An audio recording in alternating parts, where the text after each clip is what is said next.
बहरहाल मैं कानूनी माहिर नहीं हूँ, ये पता लगेगा कानूनी माहिर इसको देखेंगे। लेकिन एक बात आप जहन में रखिएगा और याद रखिएगा कि पाकिस्तान का कोई भी पॉलिटिकल लीडर जो है, कोई पॉलिटिकल लीडर भी, उसको कोई इस तरीके से बंद कमरों में बैठ के नाअहल नहीं कर सकता। वो अहल है अवाम की नज़र में, वो लीडर है अवाम की नज़र में, और उसने अहल ही रहना है क्योंकि अवाम उसे पसंद करते हैं। और अगला वज़ीर-ए-आज़म इमरान खान है, किसी से जो होता है वो कर ले। सर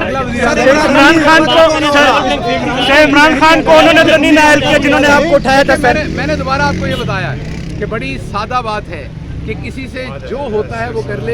इंशाल्लाह अवाम अपना वज़ीर-ए-आज़म मुंतखब कर चुकी है और वो इमरान खान है, और इससे कोई सर शाम में मूड आ रहे हैं, असद उमर आ रहे हैं। सर असेंबली जा सकती है, नवाज शरीफ और इमरान खान की नहली के लिए असेंबली जा सकती है।